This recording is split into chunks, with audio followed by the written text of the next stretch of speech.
All right, thank you, Liz. So welcome everybody that's joining us so far, and anybody else that pops on coming up.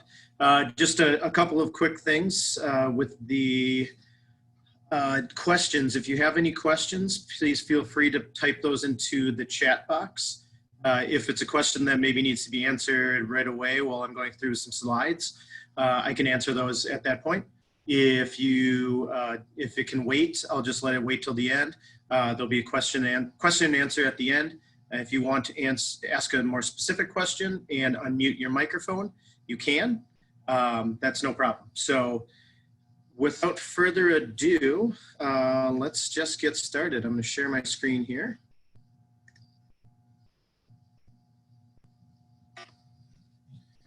Okay. There we go. Okay. So this class is Saving Energy in Your Home. It's the COVID-19 edition, as many things are lately. My name is Brendon Shoemaker. I'm a residential energy assessor. I work for Project Home, and I've been with Project Home since 2008. During that time, I've become a certified BPI building analyst. I'm also a DOE, it's Department of Energy, Home Energy Scorer, I think is the actual term for it, which isn't a great term, but I digress. So I'm also a lead-safe renovator, and I'm also a certified asbestos inspector for the state of Wisconsin. So if you have any questions about any of those things, I can certainly answer those as well. So as I stated, who I am, I've been here since 2008, and over that time, I've done assessments or worked on over 1,000 buildings. So I certainly have a good grasp on the different types of buildings that we deal with on a daily basis here in the state of Wisconsin, mainly in Dane and Greene counties. A little bit further information for you. I'm also the head Muay Thai kickboxing instructor at Fight Prime Training Center. I've been involved in martial arts pretty much my whole life, but these are some really old photos. I look very young, and just a little extra something for you to know about me.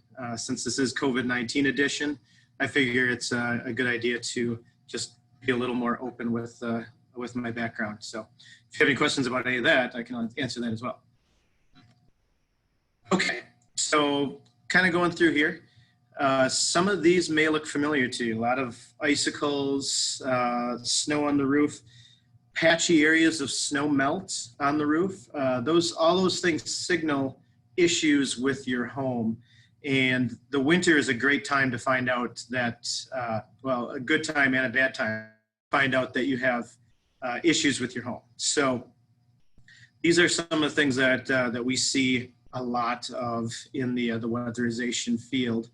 And if you see any of these on your home, this is typically an issue. If you're having to get out the roof rake to get rid of the snow melt so that it doesn't become icicles or ice dams, then you certainly have some issues. And we'll go over some of those things today. This one probably looks familiar, especially if you use a lot of electricity in your home.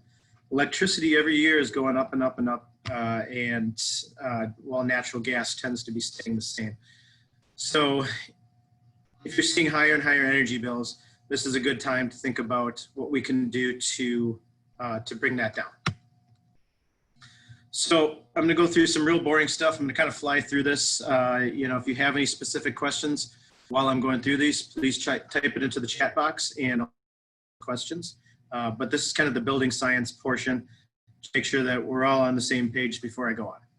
So it is up to you on how much energy your home uses. And the most common types of energy for our area are natural gas, which is plentiful. Most people are on natural gas in the cities. Propane is something that you would see for the more rural areas or just outside of town where they haven't expanded their natural gas lines. Fuel oil, we still see some fuel oil, but it's becoming less and less. Fuel oil is just very expensive. It's very inefficient. It's smelly and dirty as well. Wood and pellets, typically you would see this out in rural areas too. We don't see many wood stoves used as a primary heating source anymore. And electricity, electric baseboards, typically something we would see with apartment buildings or multi-unit style buildings. So like I said, building science, the boring stuff. So the building science, study of heat, air, and moisture flow within the buildings. And we're looking at a building not as a combination of its individual parts, but as a whole system. And a home works as a whole system. And if one piece of the home isn't working correctly, the rest of the house is not going to be working correctly either. So here's some just kind of illustrations of the home as a system. When you're looking at these diagrams, you can see how air is coming in at the bottom of the building, and then the warm air is being let out to the top of the building. This is what we call a stack effect, and I'll go over that more in a little bit. You can also see on the picture on the right, that's a infrared photograph of a home, and you can see how the red areas, which are the areas of warm air, so that's the warm air hitting the roof deck and the side of the building there. So you know that there's an insulation and air sealing issue there that we would want to contend with. There's three ways that heat is transferred. Number one is conduction. Conduction, you can think of it as if you grab a hot pan on the stove, it doesn't burn for a second, but after a couple of seconds, you feel it because that heat's going right into your hand. It's going from warm to cold.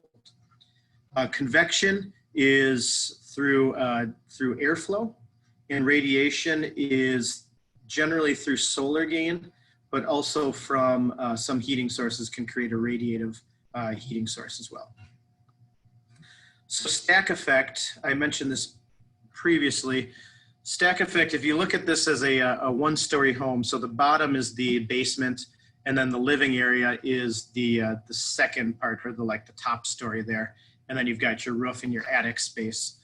So in the winter, you're going to have cold air that comes in at the bottom of the building. So that's entering through all the cracks, all the pipe penetrations through your home at the bottom of the house.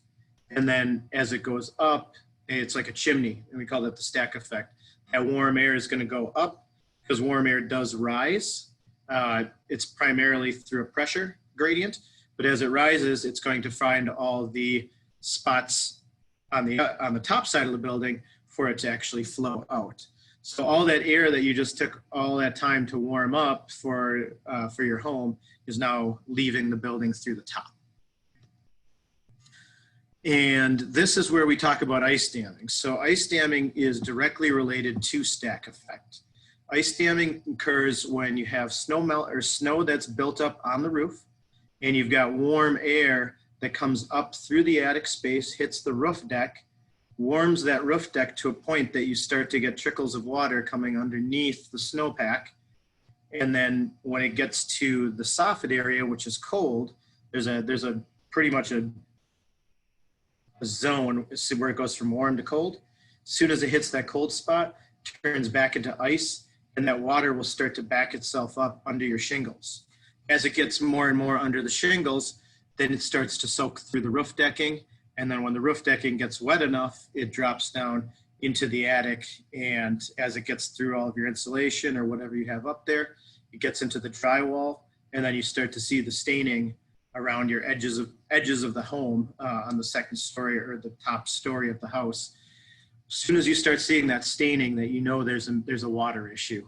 So that needs to be taken care of right away, and that starts with making sure that you don't have that warm air infiltration into the attic, which is going to be causing your ice damming issue. So after all of that, you're probably thinking, the monster house, right? And this is certainly true for some, but the good news is we can tame that monster house. And we're going to go over how. So where do we start? So I'm going to give you 6 projects that are going to identify the most common energy problems in your home and how to solve them, or at least the tools to solve them. So Project number 1, air sealing. So this includes attic, basement, windows, doors, anywhere that you have any type of a hole in the shell of the house. Insulation. Attics, walls, basement box sills, which is the spot right above the foundation, and the foundation itself. Electrical base loads such as fridges, freezers, and all of your lighting, because yes, your lighting does make a difference not only on your electrical bill, but on your heating and cooling load. HVAC. HVAC stands for heating, ventilation, and air conditioning, or water heater modifications or replacements. Things like pipe wrap, duct mastic, sealing your duct work, replacing full units. Ventilation.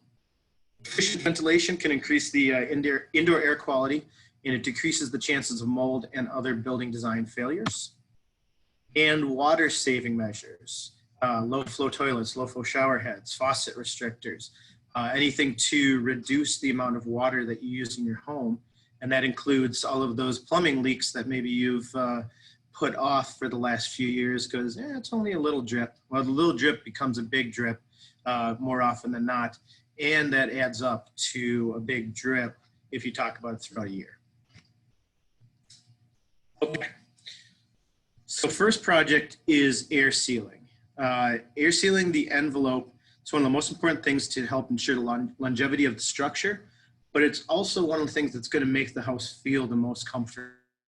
I can't tell you how many times I've worked on homes where somebody's said, you know, after just the air sealing, before we've even done insulation, just the air sealing measures, people will be like, it feels so much warmer here. It's just more comfortable. They don't have the drafts going through their homes.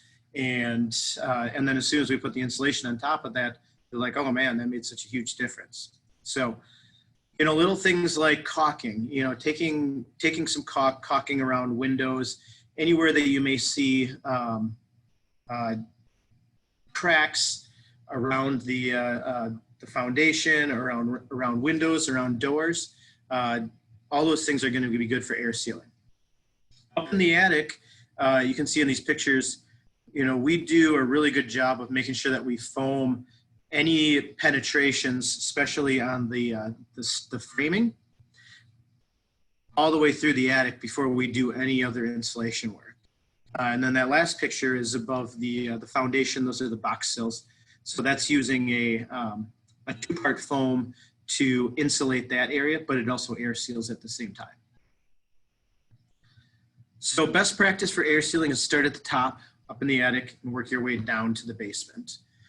You can use a lot of different types of air sealing materials: foam, caulking, weather stripping, door jambs and sweeps, what you would put around exterior door, and then also even plastic for windows or metal for around the gaps around the chimney. You never want to put anything combustible next to a chimney, especially if it's a chimney that's in use, because it can get hot. So we always air seal with metal to air seal that gap between the drywall or the framing and the chimney. And then insulation. But in order to have properly installed insulation, you have to air seal first. Anybody that tells you just put a whole bunch of insulation in your attic is, you know, to make it more comfortable, is kind of giving you a line, because you need the two things to work in conjunction together. My big thing is I say, it's like a sweater and a windbreaker. You know, if it's a cold day out there, cold, rainy, wet day, and kind of similar to today, and you're just wearing a windbreaker, yeah, it cuts the wind down, but you still feel cold. But as soon as you put a sweater under that windbreaker and zip that windbreaker up, and then you feel the real benefits of having that air seal and the insulation. So it's the same with a house. So sweater and a windbreaker. I'm going to patent that at some point or trademark that. So just be aware of that. So different types of insulation that you can see here. We've got spray foam on the top left, which is extremely expensive to do. Very labor intensive, and the material is expensive as well. But if you want the best insulation, that's it, because it's about R6 per square inch, which is very high. Top right, you've got cellulose insulation being blown in. Cellulose is typically what we would use for attic insulation or wall insulation. It is a very good type of insulation, has a very good bang for the buck. It's less expensive than fiberglass and it has a higher R value. R value is just resistance to heat transfer. So the higher the R value, the better type of insulation it is. Bottom left, you've got the classic fiberglass bats. You know, fiberglass you would use somewhere where there's potential that it could get wet, if, you know, especially against a foundation wall or something like that, because fiberglass won't mold. And then also on the bottom right there, you've got your insulated foam sheathing. So, you know, it could be 1 inch or 2 inch type foam, usually put on the exterior of a home before they side it. So like I said, different types of insulation. You got blown in insulation, which you typically would use in the attic, but also in the walls as well. In new construction, they generally use fiberglass bat insulation. I wish they would stop and use more cellulose, but that happens. So the box sills, the area right above the foundation wall, using foil-faced fiberglass bats that you can staple into the joists, or spray foam is your best option here. But make sure, remember that you have to make a picture frame with foam first so that you air seal that area first. Basement walls, rigid foam board is good for that. It's also good on the exterior side of the foundation. Just have to dig it down at least 12 inches past the frost line. And roof decking, some people will actually do insulation in the roof decking, and they'll use spray foam. That requires a fairly professional installation. It's pretty expensive, but it does give you the option then to open up the attic for storage, or if it's a 1.5-story style house, then you maybe could have an area for living space up there as well. Pressure boundary and thermal boundary. So pressure boundary is your interior drywall or plaster, whatever you have on your walls or your ceiling. That's your pressure boundary. Your thermal boundary is your insulation. So you always want those lined up right next to each other. You don't want to have a gap between the insulation and the wall, because all this air movement is just going to take away all of the insulation that you have there. This can take away the effect of the insulation you have. Okay. So electrical base loads. So if you have any fridges or freezers like this in your home, this is a good time to get rid of them. These appliances, I can't tell you how expensive it is to keep, Uncle Lenny's old fridge in your garage that's, 75 years old, and you just use it to throw a couple of, 6 packs of beer in there or something. Nothing wrong with having a beer fridge, of course, but these are so expensive. I mean, you're talking about, I'll just give you a quick example. A home that I did an assessment at within the last couple of weeks had a really old fridge, R12 refrigerant. I think it was about a 30-year-old fridge. When I metered it, taking into account how much he was paying for his electrical, we figured out that it was going to be close to $400 a year just to run that one machine. So that's ridiculous. Get rid of them, replace it if you can. If it's something where you don't need it, if it's something that you could do without. Focus on Energy offers free pickup and recycling of old appliances. You can go to focusonenergy.com and just go to the residential part and the appliance pickup, and they can schedule a pickup of old appliances like these. If it's anything that's manufactured before 1993, it's using 3 to 5 times more energy than a new model. Get rid of them. This is the time to do it. You will thank yourself down the road when you're not spending $400 on an old fridge. Okay. So HVAC. So as I mentioned, HVAC is heating, ventilation, air conditioning, and we'll also talk about water heater modifications. So insulating the pipes on your water heaters, or if you have a boiler, the boiler is the one that's on the far right here. Generally, most people have a forced air furnace in our area. but there are a few boilers. I run into them every once in a while, and getting those hot side pipes insulated, the full basement, if you can get to them, do all of it, all of the hot side, and at least 6 feet of the cold pipe, because you do have some heat loss into that area. So if you can kind of get that to recycle, that's good. But do all the hot side for sure. And if you have anything like a boiler that maybe has a sidearm to a tank, a holding tank, make sure that you insulate that loop that goes between those two. That's a big area of heat loss. Water heater blankets, I don't really suggest doing water heater blankets. They could be installed on an older unit, but if you've got a really old water heater, it's probably getting close to being the time to replace it, where it's going to fail. So you could put a water heater blanket on an older unit, but for the most part, the newer models of water heaters have a ton of insulation, have a thick foam insulation on the inside, and all you're going to do is just run the risk of rusting the tank out and just getting it to fail earlier than it should. Duct mastic. So this is sealing the seams in your ductwork. Getting a duct mastic, you can get that from Menards or Lowe's or Home Depot, wherever you go. It comes in generally like a gallon jug, and it looks like paste, and it is paste. But you can put that on the seams, and that will help to seal that up so that you're not just having the hot air leaking right out of your supply ducts instead of going where it needs to be. So the HVAC system works as a pressurized system. So as soon as it kicks on, that blower motor kicks on, all of that ductwork pressurizes. So the higher the pressure you have in there, the more you lose through all those seams. So those seams, it'll keep it well pressurized, and you'll get all that hot air going to those spots. I can't tell you how many times I've heard people say, well, my furnace is on this side of the house, my bedroom's on this side of the house. It always feels like it's way too cold over there, but it's way too hot on the other side. And you can probably fix that by just sealing those seams. Apply it with a brush, or use like a mastic backed tape, what we'd call like a butyl tape, for bigger gaps, especially close to the furnace.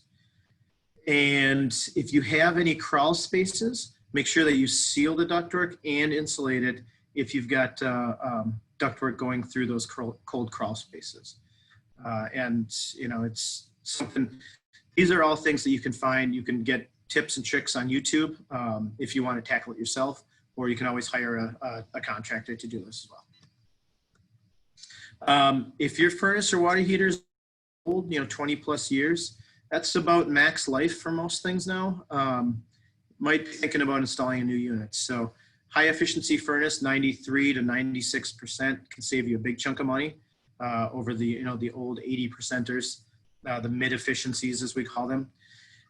Focus on energy rebates are plentiful, and as long as you work with a contractor that is able to get those rebates for you, they'll generally put those as like an instant rebate right off the top. So it's cutting your bill down, your invoice down right from the get-go. Lighting. So as I said, lighting is, we're not just talking about the electricity cost by replacing, old incandescent light bulbs, or even CFL light bulbs, which, CFLs are kind of going away too, or they've become less likely to use because of LEDs. LEDs are the wave of the future, at least for right now, until some new technology comes out. But if you have old incandescent light bulbs, the Edison light bulbs, if you grab them and they're hot, it's an Edison light bulb, incandescent style. Get rid of them, because it's not only creating issues with your electrical bill, but it also adds to the heating and cooling load of your home. So if you've got a whole bunch of incandescent light bulbs and you're trying to run your AC unit, there's a good chance that you're just having that warmth from those light bulbs can make the air conditioning have to work harder to get that. I guess in the winter, no big deal, but we're talking more this summer, so that's part of the cooling load. LEDs come in every shape, every size. You can find them in warm light or daylight equivalent. You know, red ones if you want red ones. I don't know why, but if you do, that's a good time to switch out those light bulbs. Okay, get rid of the incandescents, get the LEDs. Ventilation. So ventilation is really kind of like the thing that doesn't get discussed as much, and it really needs to. Indoor air quality is EPA, one of the EPA's top 5 environmental risks to people's public health. And it's generally, you know, we're talking about asthma, allergies, you know, dust mites, which are the little nasty things in the bottom left, mold, mildew, all of those things, you know, are a problem. You don't want those in the breathing zone. You don't want those within the indoor part of your home. So if you've got ventilation that's very old, you know, the fan that maybe kicks on and it sounds like it just kind of like growls as it's rolling, probably something that needs to be replaced. You know, we can get somebody out to check the fan, you know, do a fan test, see if it's actually pulling enough exhaust air. It may not be, and you want to have ventilation that's not only working correctly, but drawing enough air from the home and expelling it to the outside of the home. So as you can see on the bottom right here, okay, there's this venting is going directly onto the roof vent or onto the roof deck, and that's caused a mold issue there because you've got cold and warm, humid air hitting that side. So now you've created a mold issue there. That's going to cause the roof to fail early, and it's also going to potentially cause other health issues. So ventilation is something that gets overlooked, and if you can get new bath fans in there, ones that are stronger bath fans into all of your bathrooms, and you're above your range, above your stove, make sure that's going out too. You want to have some kind of a range hood or some kind of fan to keep that warm, moist air from cooking, going to the outside. You don't want it to stay in your house. Properly exhausting bath fan can help with indoor air quality issues, and it can also save energy and money and repair costs down the road. Be sure that a bath fan is a minimum of 80 CFM. CFM is cubic feet per minute of air exchange. Ventilation is hooked up properly in the attic to exhaust to the outdoors. Has to go to the outdoors. That's a code. It's a code violation to exhaust any of your bath fans into your home or into your attic. Okay. Last project is the water savers. So this is things like low flow shower heads, low flow toilets, faucet restrictors. All of those can save you, they're cheap. They can save you money. I mean, some of those like really big shower heads, you know, there are people are like it's raining in the jungle. And I'm like, I don't know why you have that. Just putting in a low flow shower head that costs $5 from Menards, okay, and it's gonna cut their water from going from, you know, 4 gallons per minute to 1.5 gallons or less per minute. That's a huge water savings, especially if you take long showers. If you take, you know, 10, 15-minute showers, that's a ton of wasted water. And if you're in the city of Madison or any of the surrounding areas, if you've looked at your water bill, you'd probably be thanking you'll be thanking me once you actually look at it, because it's ridiculous how much they charge us for water, and that goes up every year too. So do yourself a favor, get some water saving things. It's gonna make things a lot nicer. Plumbing repairs. 10% of water wasted is due to leaky plumbing and toilets. Repair those, you'll get significant savings. You know, if you've let that faucet drip for the last 3 years because you're like, oh, it's just a drip. Hey, that little drip is gallons every year. So, you know, do something with it. Standard flush toilets use up to 3.5 gallons of water per flush. Consider a low flush toilet when it's time to replace, or retrofit your current toilet with a toilet water bag that you can put into the water tank. And that'll make it fill up. It'll fill the tank a little bit less, so it'll actually give you essentially like a low flow toilet. So You can find those online or at Menards. Dishwashers. Modern dishwasher is much more efficient with water and energy than washing dishes by hand. Energy Star water heaters will heat your water more efficiently. You use less water and energy to reheat the water in the tank. And that reminds me too, electric water heaters. If you can replace an electric water heater with a gas water heater, whenever it comes time to replace that, that's going to give you a huge savings as well. So that's a little tip to write down. If you have an electrical water heater, as soon as you can, get a natural gas water heater in there, or propane, depending on what your heating fuel is. Installing low flow faucet restrictors, turning off the water when you brush your teeth, that'll save you a lot of water. I know mom probably told you that when you were a kid. She was right. If you live in the city of Madison, there's a low flow toilet rebate. They'll give you up to $100 rebate for a low flow toilet to be installed.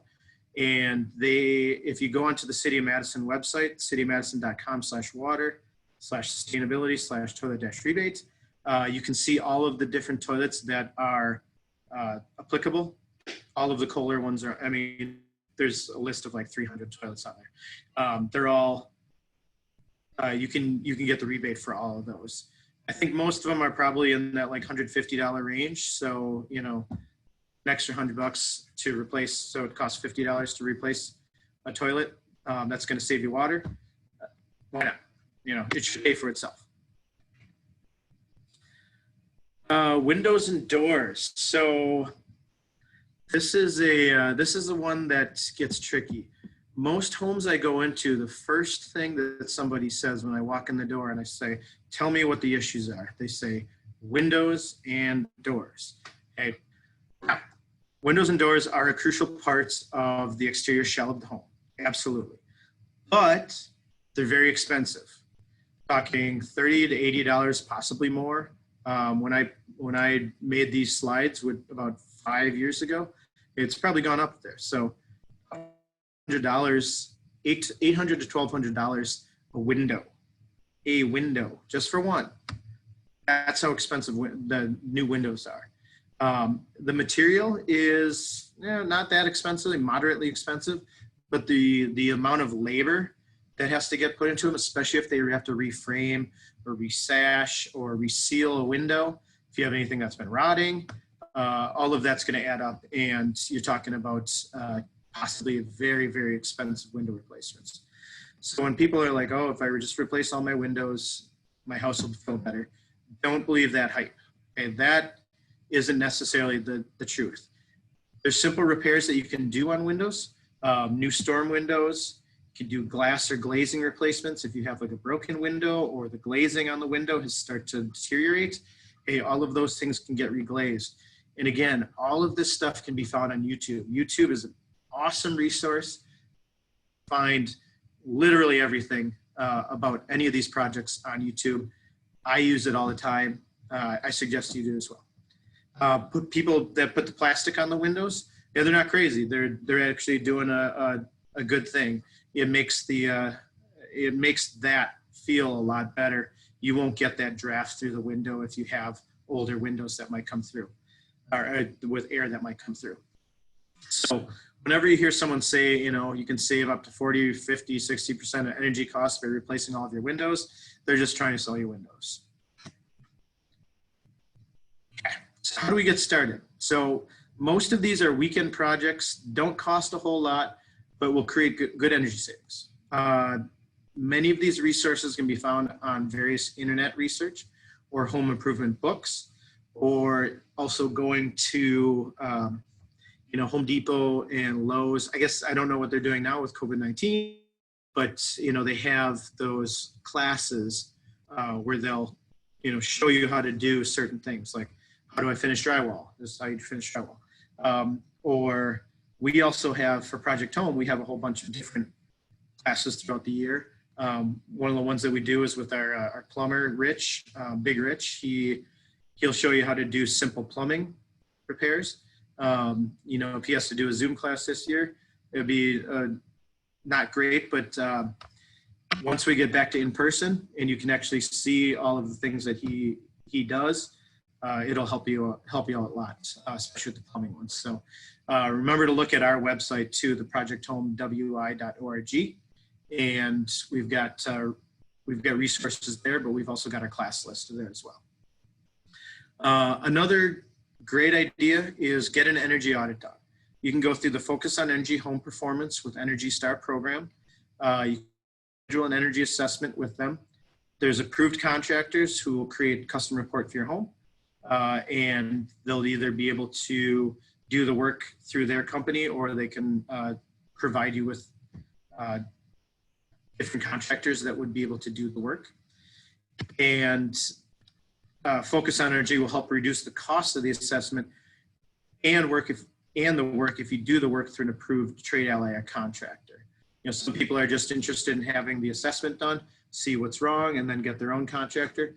If you go through the Focus on Energy program, they'll be able to give you the rebates based on how much savings is potentially going to be generated for your home by doing the work. So focusonenergy.com, great resource. It's a Wisconsin thing, so check it out for sure. So performance testing, if you decide that you want to have an energy assessment done, here's some things that would happen. This is what we call a blower door. This will this is a tool that we use, energy assessors like myself will use to see how leaky a building is. We'll also use that to see where there's air sealing issues within the home by using this in conjunction with an infrared camera to see if you've got leaky windows, leaky doors, possibly other cold spots, or even moisture issues in the home. So like I said, performance testing, we test furnaces, we test water heaters. We use our infrared cameras to see how much energy is being used in the home, to see if there's cold spots or hot spots in the home, and also doing a full inspection of attics and crawl spaces, looking into the walls, just trying to find out exactly what's going on with the home. A lot of people, when they have a home inspection done, and this is just another example of how good an energy assessment it can be in your home. I can't tell you how many times I've gone into a house that someone's just bought it, within the last six months, and they had a home inspection done, and I'm looking at their house and I'm finding all these issues, and and why didn't my home inspector find this? I'm like, home inspector can only see so much. They focus on certain areas. They're not looking at the details of the house. I always say it's like a mountain.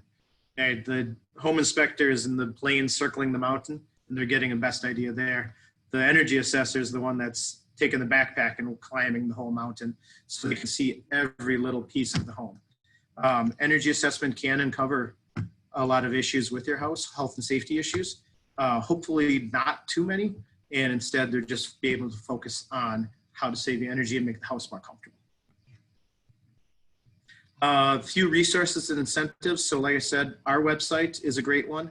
It's projecthomewi.org. We've got some resources on there. We've got our full class list throughout the year. Obviously right now our classes are all online through the Zoom app right now. Focus on Energy, a great book if you like to read up. The Homeowner's Handbook to Energy Efficiency by John Krieger and Chris Dorsey. I have 2 copies of it right here. So I love this book. It's a great book. It's helped me tremendously in my home, and I sometimes will loan it out to people, to homeowners that are maybe struggling with some things. So buildingscience.com, if you want to get into the nerdier part of things, that's a place that you'll sometimes see me. And energystar.gov is another good resource. So thank you very much for joining me. It looks like I've got a couple of chat questions. Let me see if I can pull those up here.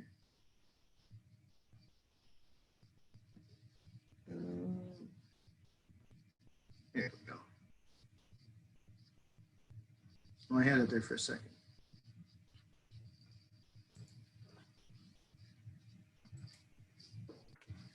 Okay. So first question I have here from Joan is, does unplugging help? So yes, absolutely. It depends on the type of appliance or the cord that you have installed. If it's like an old fridge and you're only using it for a certain part of the year, definitely unplug it, when you can. You sometimes hear about like the phantom loads, with like cell phone chargers and things like that. Anything that's considered a trickle charge, we call it a trickle charge. So like cell phones, or anything that would charge a battery, those do have a phantom load. So those are ones that you do want to unplug, when you're not using them. So you can get things like smart strips, that only come on when something's actually being charged in them. You can get those types of smart strips at a hardware store. But yes, unplugging is definitely a good option, because as long as it's unplugged, can't be sucking up any energy. So I guess at this point, if you have any questions, please put them into the chat box, or if you want to unmute your mic and ask a more specific question, I'm here to answer those for a little bit here yet. Yeah, I had a question. I have a house that's over 100 years old, and I just ordered to get all my storm windows replaced. But the windows themselves, are these beautiful old windows I want to have refurbished. And I'm sure it'd be costly. And I don't even know where to begin to find somebody to do it, because I'm handicapped. I can't really do any of this stuff.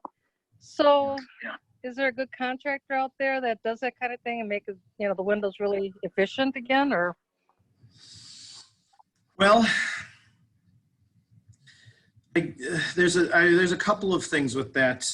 So one, you said these are original windows? Yep. Okay. So an original window, single pane window, it's pretty much what you've got. But I agree with you that the character of original windows is amazing. Things that you could do to make them more efficient, or make sure that they're working the best that they can be, is making sure that the glazing around, from between where the wood and the glass connect, that whole area needs to be has to have glazing in it. If the glazing's deteriorating, you want to get that reglazed. Really, any window company can do that. We've used City Glass out of Janesville is one that we've used, and City Glass does a good job with, they'll remove the window, they'll reglaze it, and then I would suggest what to do is have a vinyl storm window on the outside of it for the winter. Have what? A vinyl storm window. Yeah, that's what I'm getting now, because my old storm windows are at least probably 50, if not many years older than that even. Yeah, and they're probably wood or metal. Vinyl or fiberglass would be your best option for storm windows.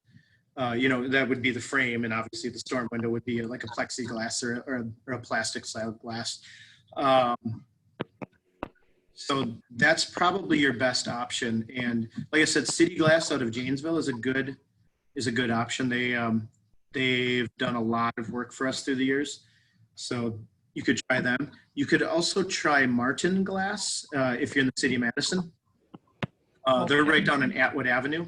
It's Martin Glass, and they've done a ton of work for us. And they do have people that go out and do that work.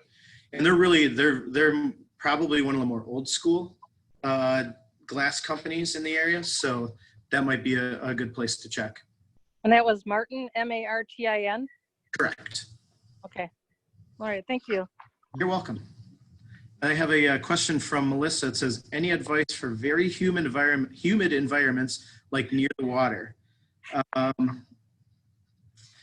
Well, I've got a few ideas. So I guess it depends on what specifically you're looking for. If it's humidity issue that's maybe causing rot in the exterior of your home, like maybe the like wood siding. We see that sometimes. There's not a lot you can do about that except to go over the wood siding with like a vinyl siding. You can also get specific types of paints or stains, so are kind of like a water block, that will help to kind of mitigate the effects that that water has on it. If you're, you know, like near one of the lakes here or one of the rivers, it's not a super humid environment. But if it's something where you're more like a tropical location, I'm not exactly the expert for that, but otherwise the best option is to make sure that any deterioration gets taken care of right away. And especially with wood siding, either getting it replaced and restained, or get it vinyl siding to go over the top of it. Hopefully that answered your question, Melissa.